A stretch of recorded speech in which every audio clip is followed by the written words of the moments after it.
Hi everyone, my name is Dina Walton and I'm one of the founders of VIWIDA USA, that is Victory Women in Development Association USA. In short, it is VIWIDA USA.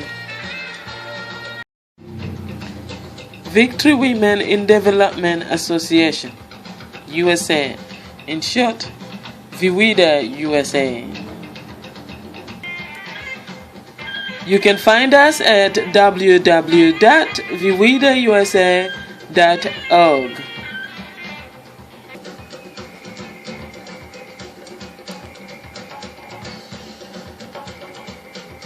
VIWIDA USA, Victory Women in Development Association.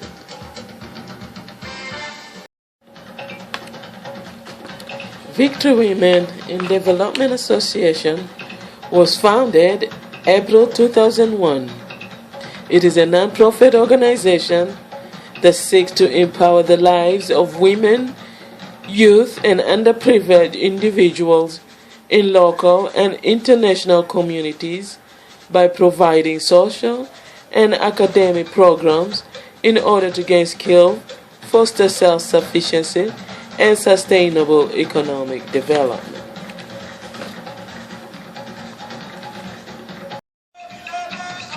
Victory Women in Development Association. You can find us at www.viwidausa.org. VIWIDA USA is a short for Victory Women in Development Association USA. How about you go right over there and press a donate button? It is secure through PayPal. Everyone use PayPal normally nowadays. And know this, your donation is tax deductible. Tax season is upon us. You can even mail your donation to us. So why don't you go over there, www.viwidausa.org, and push the donation button. Again, your donation is tax deductible. Remember that. Go donate. Now, that's not what I'm here today, though. Today I'm here because I'm your host today for the weekend culture exposure. Victory Women in Development Association, VIWIDA USA, presents weekend culture exposure every weekend on Facebook. You can follow us on Facebook and on Twitter. Also, you can follow us on Twitter. Just pound VIWIDA USA. Before we start on today's program of cultures exposure on VIWIDA USA, I would like to remind you about the importance of voting. If you have a right to vote, then go vote. No matter what party you are rooting for, go vote. Even if you don't have a party, be informed of causes that you are care about, and find the representatives in your community who are fighting for those causes, and support them and go vote. Go ahead and vote. Just go vote, because remember that voting rights were only given to white men landowners at the start of this country, the vested wealthy. Since then, people have died to expand the right to vote to women and minorities, forcing those with wealth and power to continuously find ways to keep people from voting. Vote, not just because people have been killed for your right to do so, but vote so that those in power know that they cannot control you or the country, this country or the country you live in. Go vote. Now, let me tell you the reason why Victory Women in Development Association have these cultures exposed programs. We all know how important cultures are to us, especially nowadays with our expanding world being at our fingertips. Cultures are important in a society we may be associated with. They help us to communicate with others. They help us do business better with each other. Today our world is much smaller than it used to be. It got smaller due to internet, technologies, and overending plain innovations. With the globalization of economies and politics, amalgamation of people, corporations, companies, moving around the world, it becomes necessary for a person to integrate with other persons, and other person and cultures integration come to play, and sometimes people have culture clash. So it is necessary in order to do business efficiently nowadays around the country, to learn about other people's culture. Knowing we live in globalized world of economies, technologies, politics, we tend to shut off the part that seem to matter most, like cultures and religion, because things like these are dangerous to engage in, since they tend to provoke anger. This is because it isn't easy for people to change their beliefs, even if those beliefs may be detrimental. Sometimes we participate and follow stuff that we don't even know why we are doing so. So let me share a story that a friend of mine posted on Facebook. It's kind of like interesting. It's about the 8 monkeys. This is reported based on actual experiment conducted in the UK. They put 8 monkeys in a room. In the middle of the room is a ladder leading to a bunch of bananas hanging from a hook on the ceiling. Each time a monkey tries to climb the ladder, all the other monkey are sprayed with ice water, which makes them miserable. Every time they try to climb that ladder, they get sprayed with ice water. Soon enough, whenever a monkey attempts to climb the ladder, all of the other monkeys, not wanting to be sprayed, set upon him and beat him up. Soon, none of the 8 monkeys ever attempt to climb the ladder. One of the original monkey is then removed, and a new monkey is put in the room. Seeing the banana in the ladder, he wonders why none of the other monkeys are doing the obvious. But undoubted, he immediately begins to climb the ladder. All the other monkeys fall upon him and beat him silly. He has no idea why. However, he no longer attempts to climb the ladder. A second original monkey is removed and replaced. The newcomer again attempts to climb the ladder, but all the other monkeys hammer the crap out of him. This includes the previous new monkey, who gratefully that he's not on the receiving end this time, participated in the beating because all the other monkeys are doing it. However, he has no idea why he's attacking the new monkey. One by one, all of them will enthusiastically beat up any new monkey who tries without any idea why. And that is how tradition, religion, and systems get established and follow. Think twice before following a tradition, religion, or system blindly. It will make sense if you get your own understanding to it. That was shared on Facebook by one of my friends. So this following video, which comes now, is actually need the attention of Human Rights Watch. This video shows a woman being attacked by a mob of people in East Africa country, probably Tanzania, where the people in the community have always had exercised taking law in their own hand, especially when it comes to punishing petty shoplifters and thieves.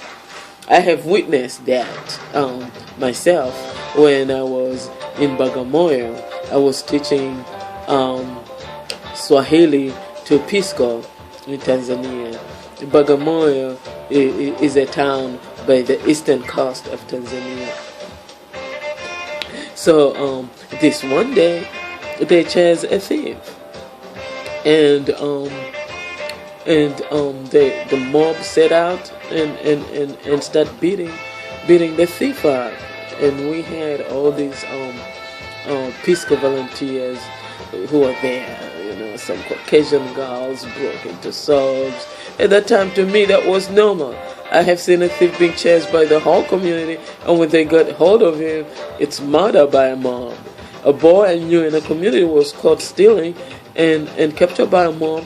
They clothed that young man with tires and set the tires on fire, burning that boy to death. I wonder if anyone was charged in that incident, but steps need to be taken by the human rights community to end such practices in Tanzania and any other country that allow mobs to take law in their own hands in punishing thieves and those committing adultery, which, adultery punishable in other countries, Once a great philosopher said, it is in the nature of man that they hang the petty thieves, the small thieves, and elect the great ones in public office. I didn't say that. Somebody else did. But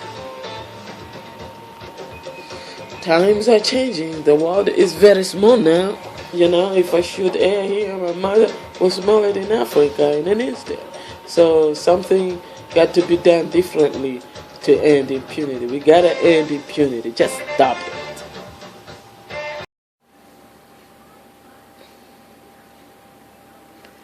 Pound Vida USA. Alright? Pound Vida USA.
Let me show you some example on culture clash.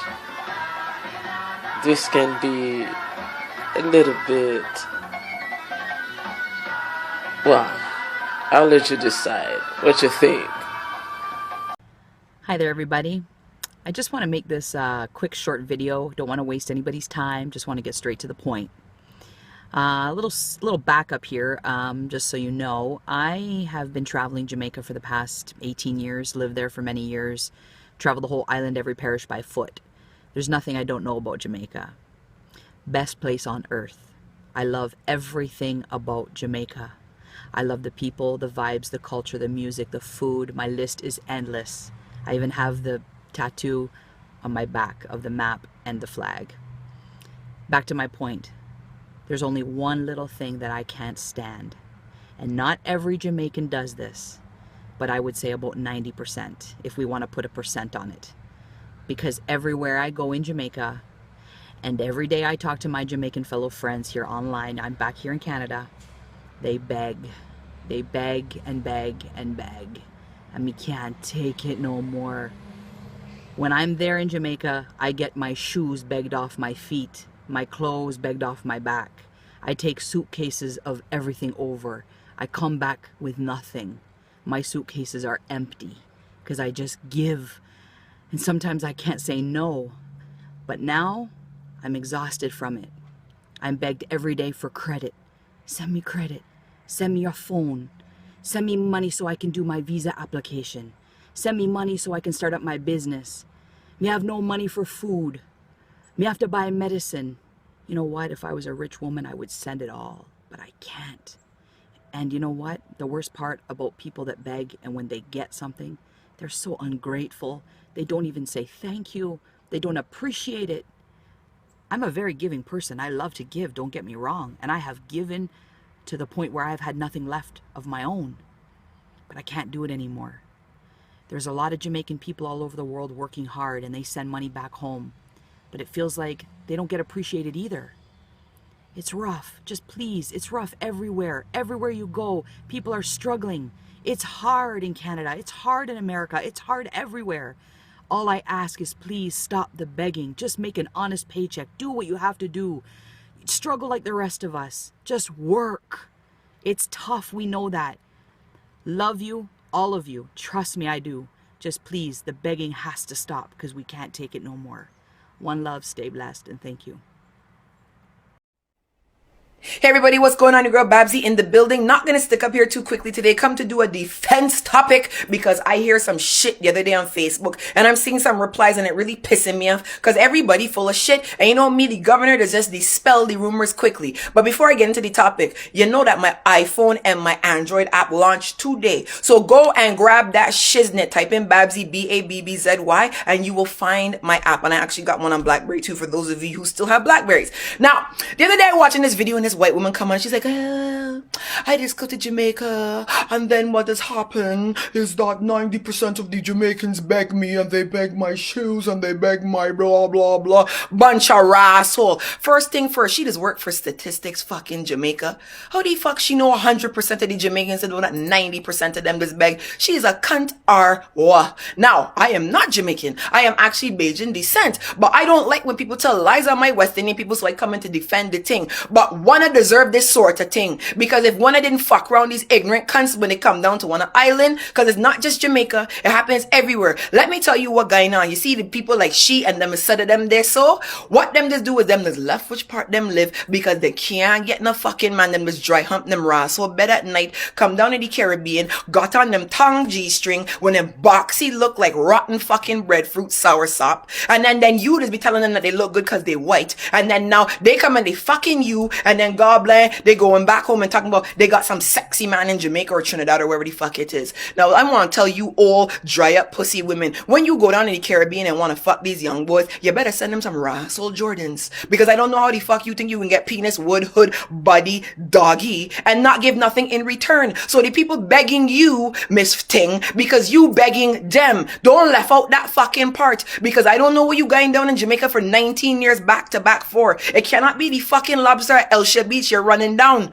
You understand? People like me that decipher can't talk. You fuck off, take down that Russell video because you's an ignorant bitch. People don't beg you. Don't laugh out where you begging them. You understand? Now, the defense videos that everybody's coming and doing, they're like, oh, well, when you guys come to the Caribbean, you want to come and stay by us and this and that. We is fucking family. Everybody that come at you, you go at them. If you got their back, they got yours. The problem why they don't give you nothing is because they have nothing to fucking give Russell you.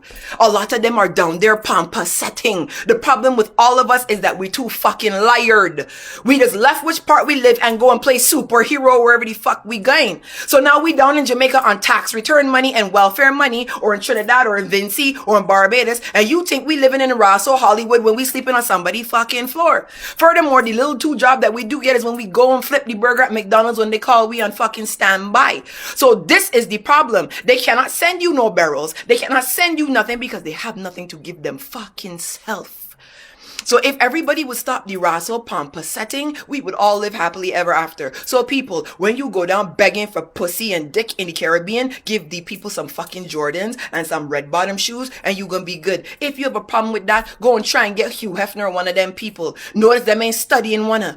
Y'all gotta stop this fucking lying thing, you know. You lie to Ras so much, man. Don't piss me off about here because I will come looking for you. You understand? And I wear a size 11 shoe, I'll kick you in your ass or back. You understand? Ebola kick, I gone.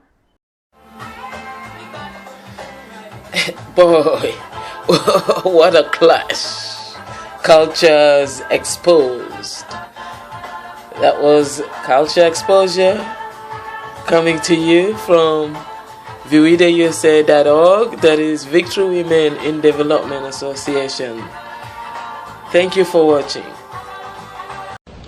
Let me start by thanking the organizers of this occasion.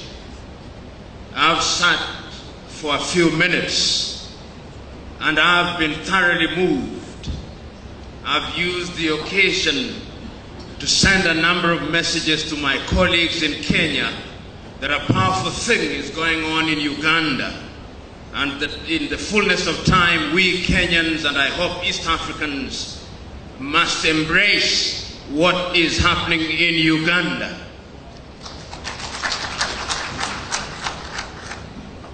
Corruption is something that we talk about. It is something that we complain about. It is something whose negative impact we recognize. It is something that even the corrupt acknowledge is a bad thing. But the irony and the tragedy at once is that those who engage in corruption love it.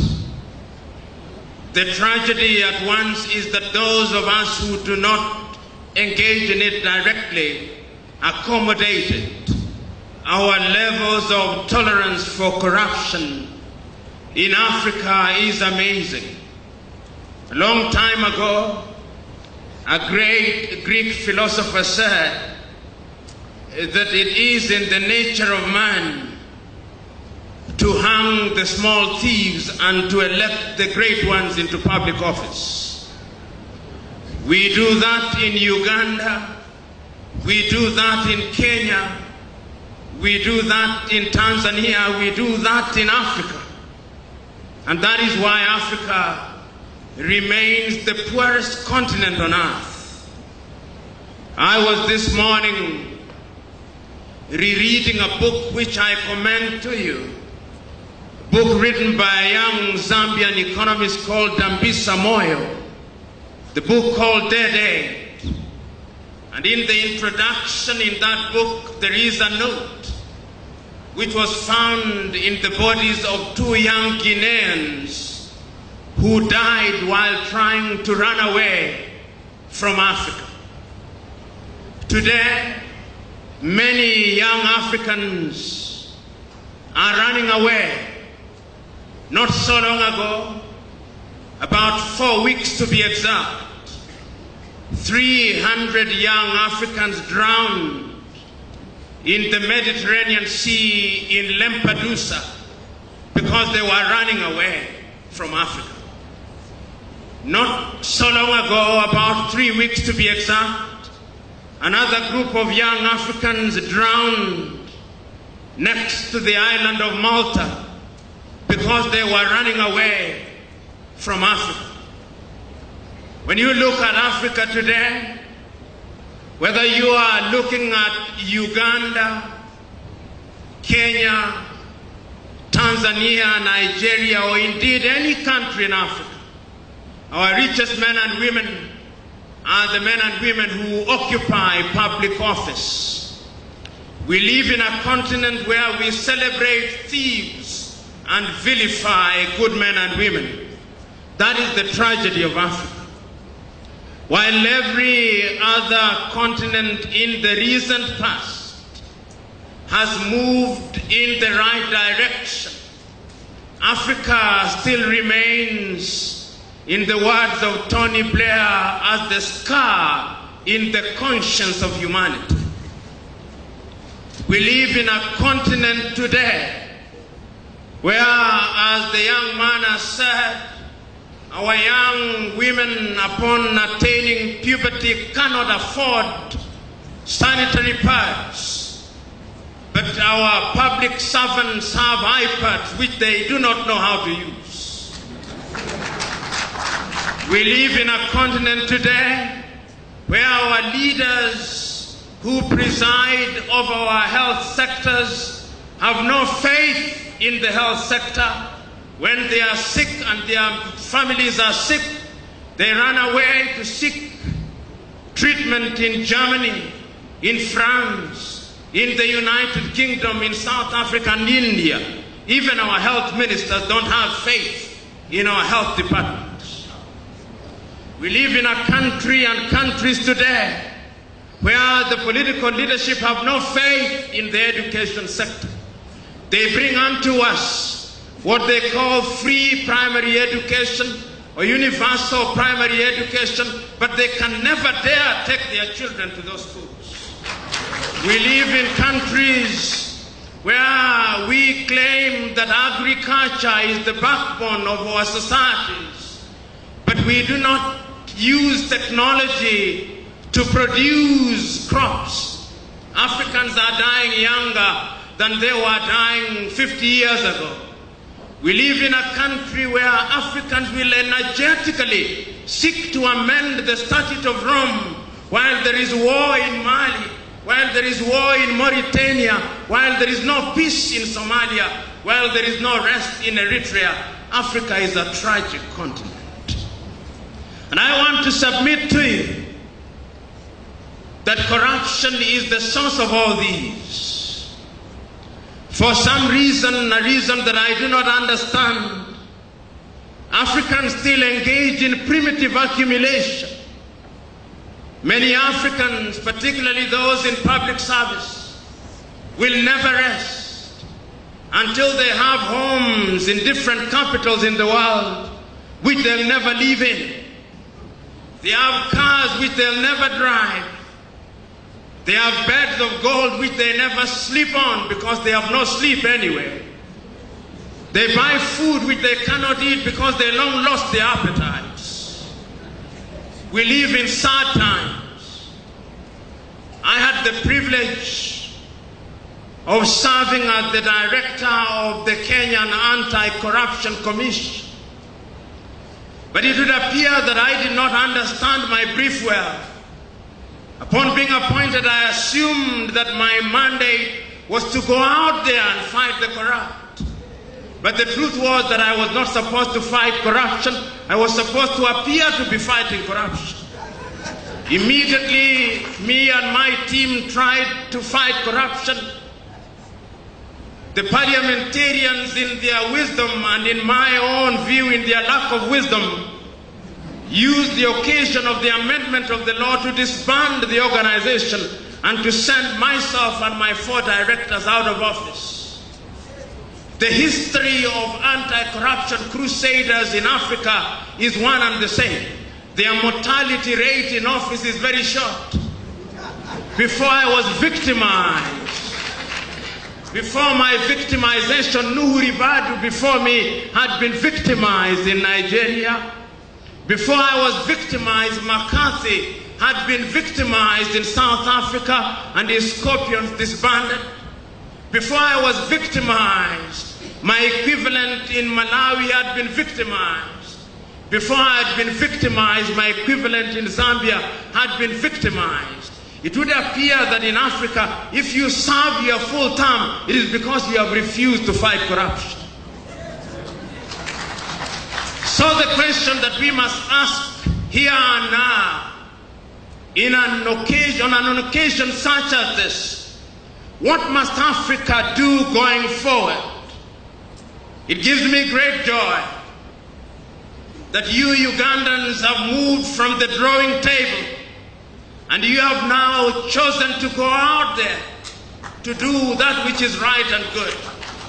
You have chosen today, through the commencement of the caravan, to move from the comfort of hotels in Kampala to go into Karamoja land, to go into Gulu, to go into Teso, to go into Hoima, to go into Kasese, to go into Mtukula, to go into all the corners of Uganda, so that the conscience of Ugandans can be reawakened, so that they may realize that corruption is a cancer that must not be allowed to grow. But I want to use this occasion to remind you that it's not going to be easy. The children of darkness, who are the perpetrators of corruption, have one advantage over the children of light. They are well organized. They are prepared to kill. They are prepared to do anything on earth to ensure that their ill-gotten wealth is retained. Have you voted yet? Today is an election day. Be out voting.